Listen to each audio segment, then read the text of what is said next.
Heute geht es mal nicht um Georgien. Ich war im letzten Monat in Thessaloniki und habe meine kleine Kamera dabei gehabt. Lass dich überraschen.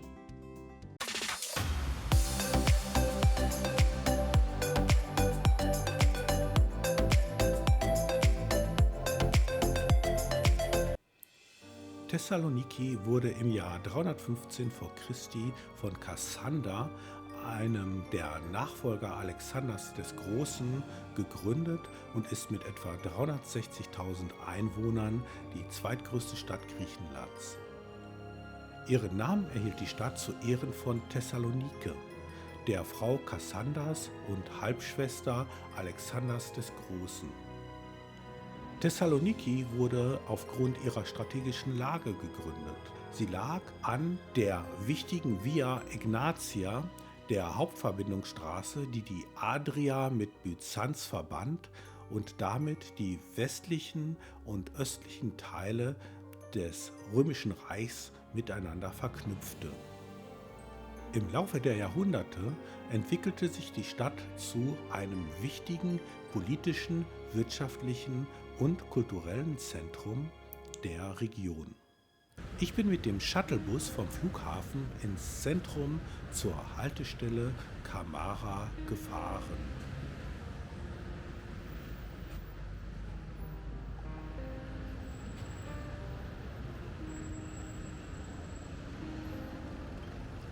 Der Platz wird von dem Galeriusbogen dominiert. Er ist das Herzstück des Galeriuskomplex. Der Galeriuskomplex ist ein eindrucksvolles Zeugnis der spätantiken Architektur und Symbol der Macht des Römischen Reiches. Errichtet im frühen 4. Jahrhundert nach Christi wurde dieser monumentale Komplex vom römischen Kaiser Gaius Galerius Valerius Maximianus, kurz Galerius, in Auftrag gegeben, um seine Bedeutung als Herrscher und sein Vermächtnis in der Provinz Mazedonien zu sichern. Der Galeriusbogen ist ein Triumphbogen, der die militärischen Siege von Galerius über die Perser darstellte. Die detailreichen Reliefs am Bogen zeigen Szenen aus diesen Feldzügen und verherrlichen die Erfolge des Kaisers.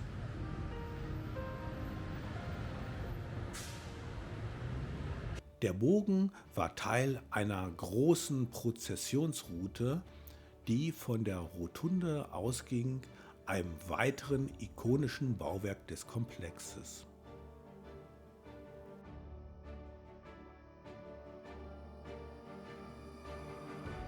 Die Rotunde, ein massiver Rundbau, diente ursprünglich vermutlich als Mausoleum für Galerius, wurde aber später zu einer christlichen Kirche umgewandelt und ist heute als Agios Georgios bekannt.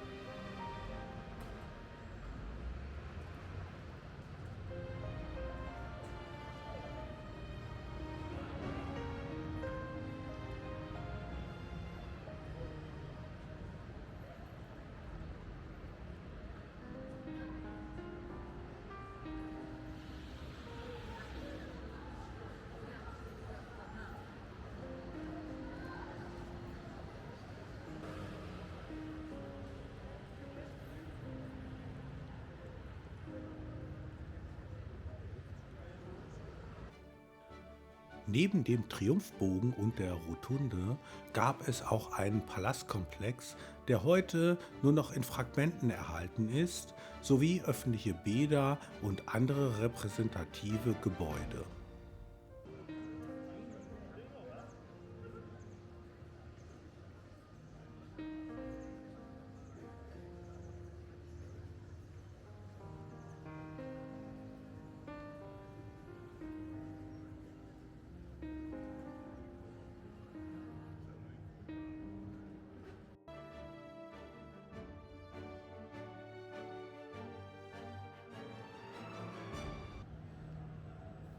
Das sind die Grundmauern des Oktogonsaals.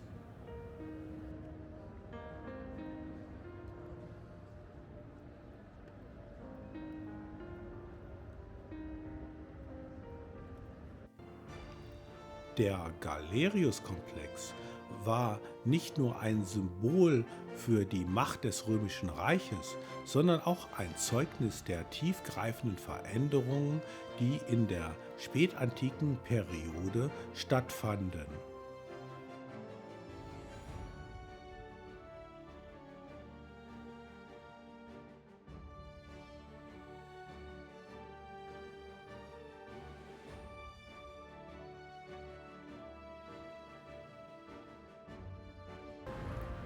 Überall in der Stadt stößt man auf antike Gebäude und Grundmauern.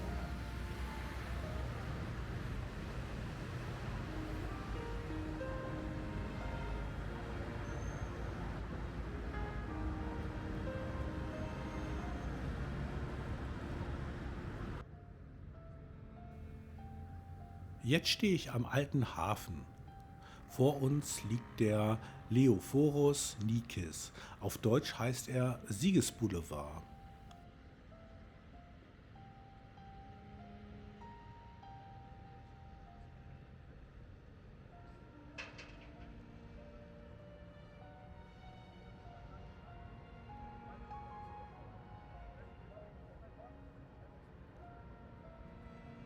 Schauen wir, was es zu sehen gibt.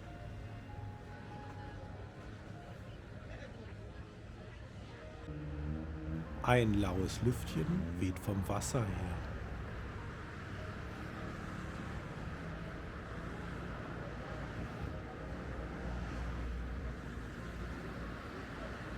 Hier kann man schön flanieren. Fast alle Häuser in Thessaloniki wurden in den 1960er Jahren gebaut.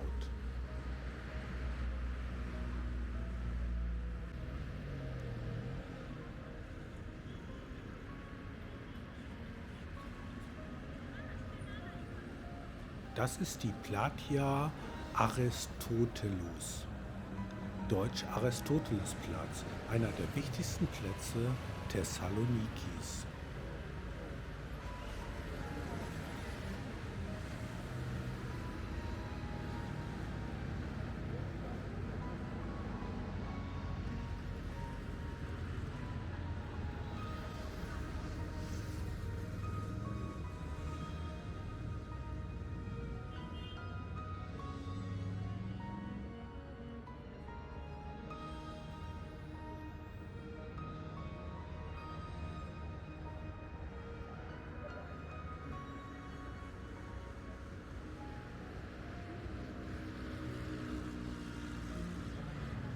Hier siehst du den Weißen Turm, das Wahrzeichen der Stadt.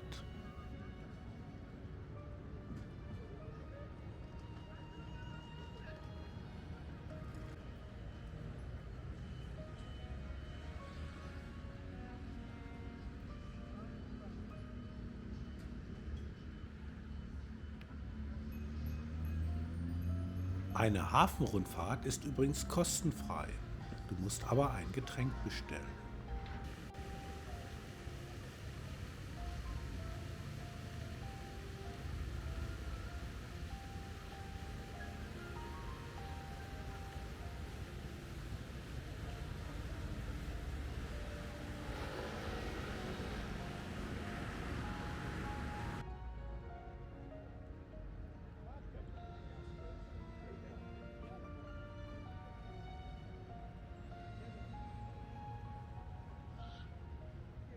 Das Reiterstandbild zeigt Alexander den Großen auf Bukephalos, seinem Streitross, das ihn 20 Jahre lang auf seinen Feldzügen begleitete.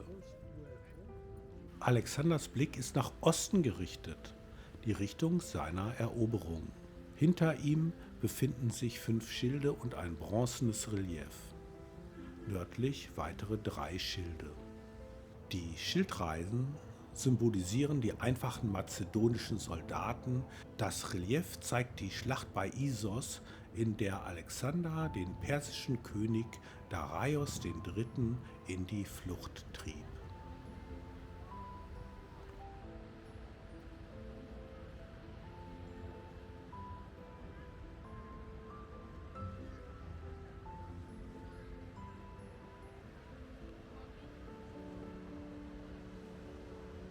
Hier die Statue des ehemaligen Staatspräsidenten Konstantinos Karamanlis, der entscheidend zur wirtschaftlichen und politischen Modernisierung Griechenlands beigetragen hat.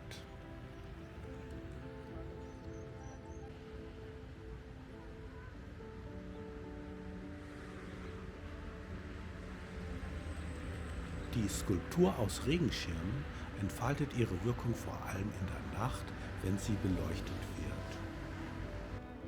Genau wie der kleine Mond, der aus dem Hafenbecken ragt.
Im Schatten der Pinien gehe ich weiter.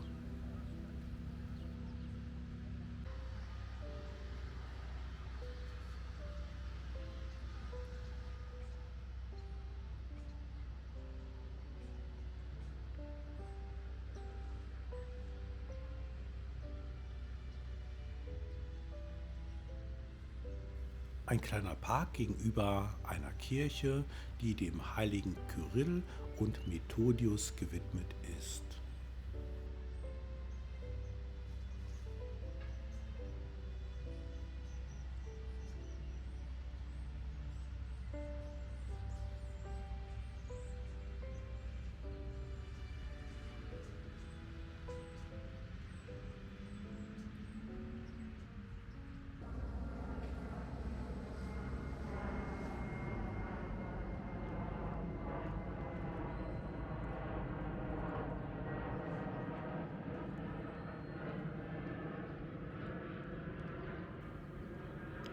Das ist ein kleines Observatorium.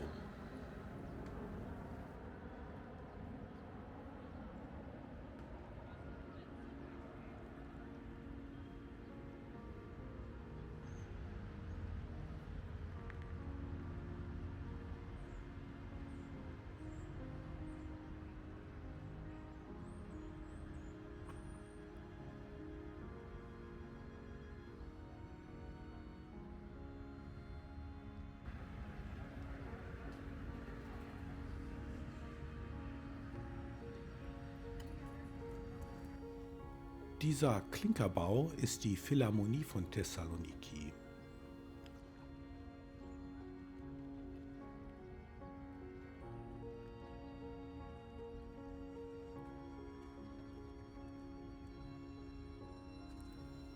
Und dort hat man einige Wohncontainer aufgestellt.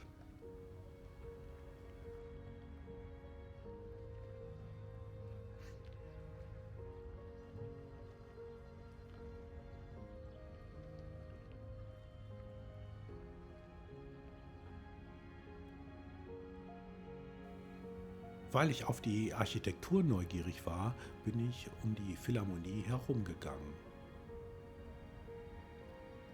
Am Ufer gegenüber befindet sich ein großer Parkplatz. Ich denke, ich habe das Ende der Promenade erreicht.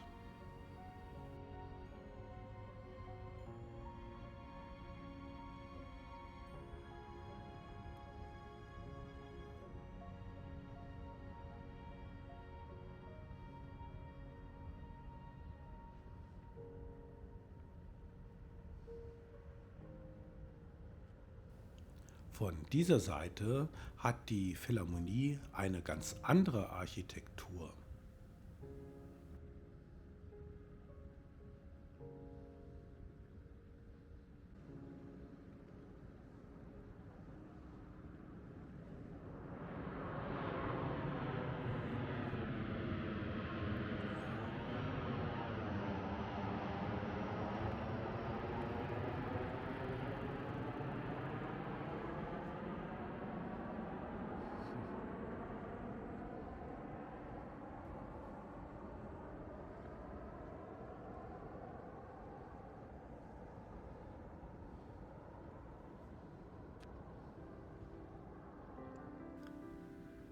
Diese Rostprobleme hat man auch in Batumi.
Zuerst dachte ich, die grauen Flächen in den Fenstern wären Pappe, aber es scheint eine Marmorplatte zu sein.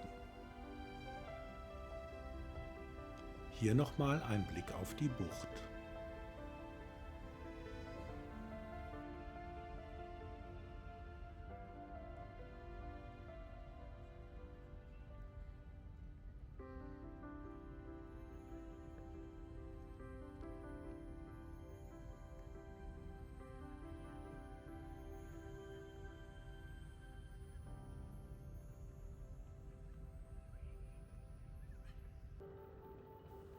Den nächsten Tag beginne ich wieder am alten Hafen.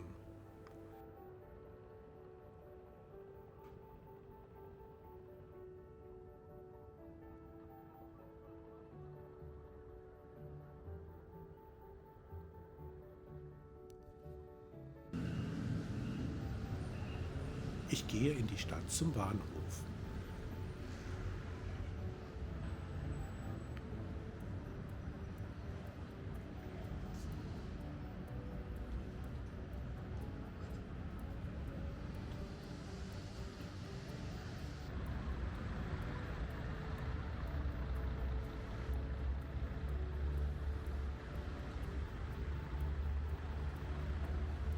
Dieser Bahnhof könnte auch in Georgien stehen, nicht wahr?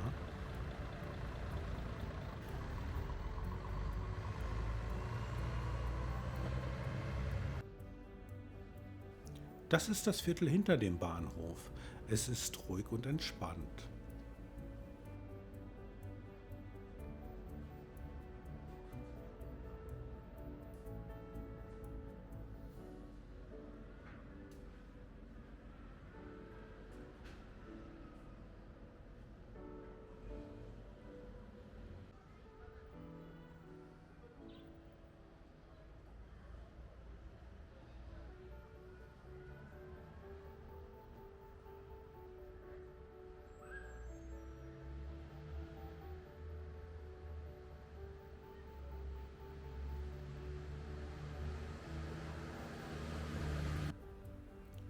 Das alte Haus könnte auch in Tbilisi oder Batumi stehen.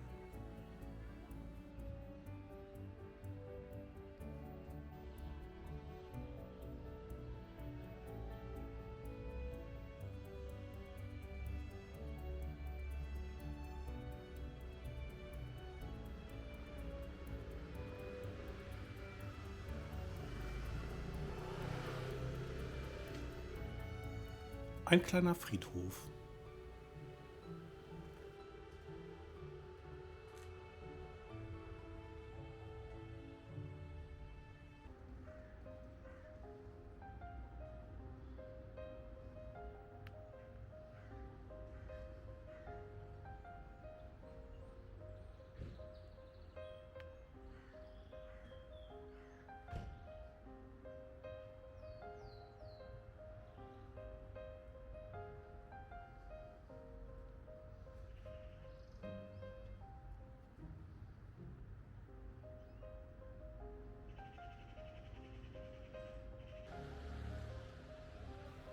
Hier siehst du einen Teil der alten Stadtmauer. Von ursprünglich 8000 Metern ist etwa die Hälfte noch erhalten.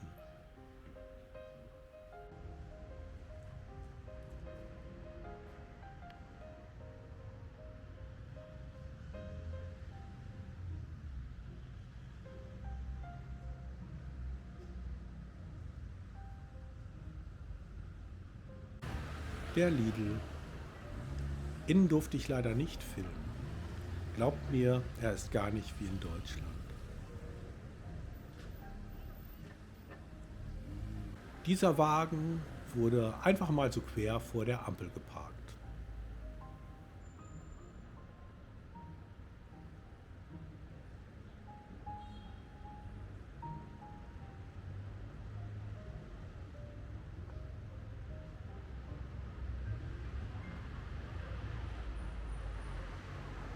Jetzt bin ich auf dem Weg nach Anopoli. Das ist ein muslimisch geprägtes Viertel, das an den Berg gebaut wurde.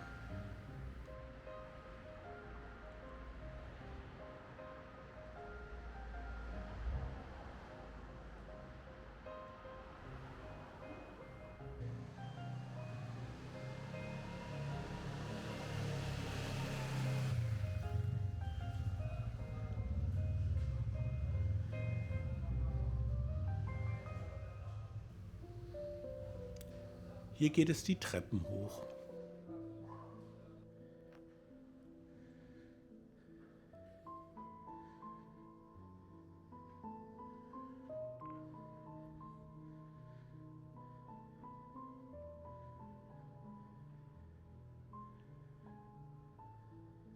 Weiter geht's.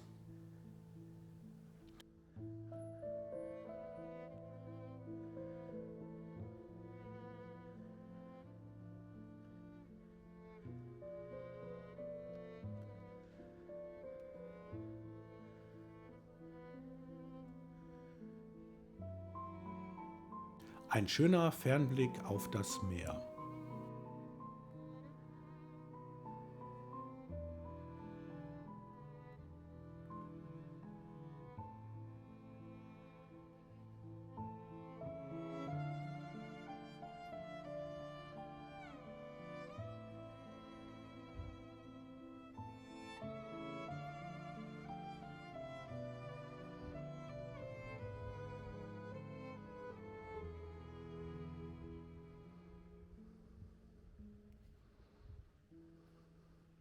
In diesem Viertel sind die Straßen schmal und die Häuser klein.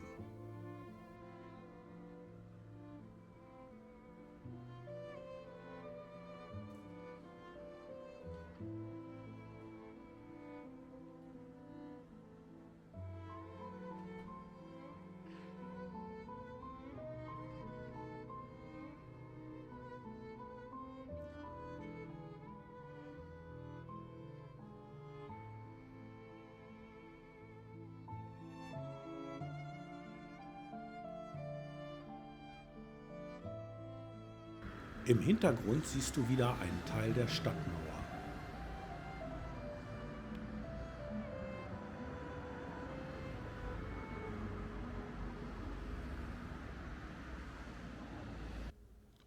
Ich gehe zurück Richtung Küste.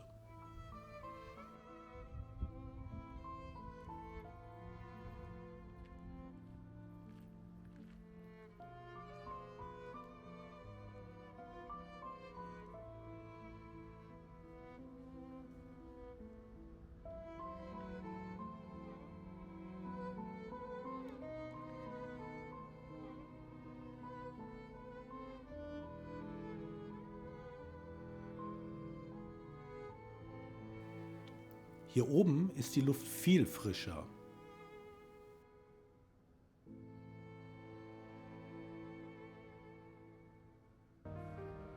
Alle Querstraßen führen zur Küste.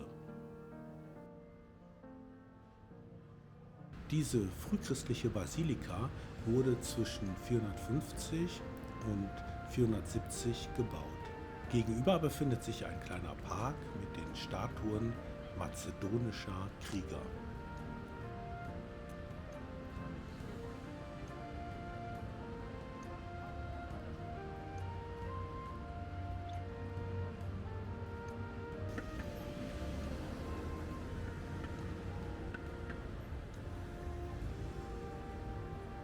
Im Hintergrund siehst du das Portal der Hagia Sophia. Die dreischiffige Basilika wurde im 7. Jahrhundert auf den Fundamenten einer Kirche aus dem Jahr 315 erbaut.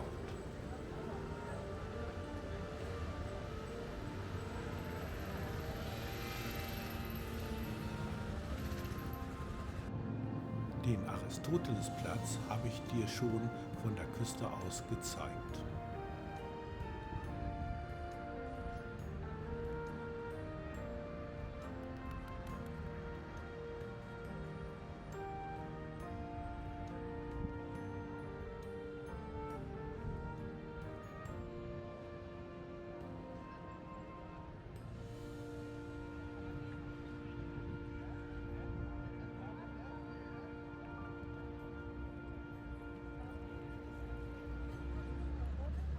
Das war mein Video aus Thessaloniki. Verglichen mit Batumi ist Thessaloniki sehr analog. Zuerst hatte ich einige Probleme, mich zurechtzufinden. Als ich die gastfreundlichen Griechen kennengelernt habe, hat sich das schnell geändert.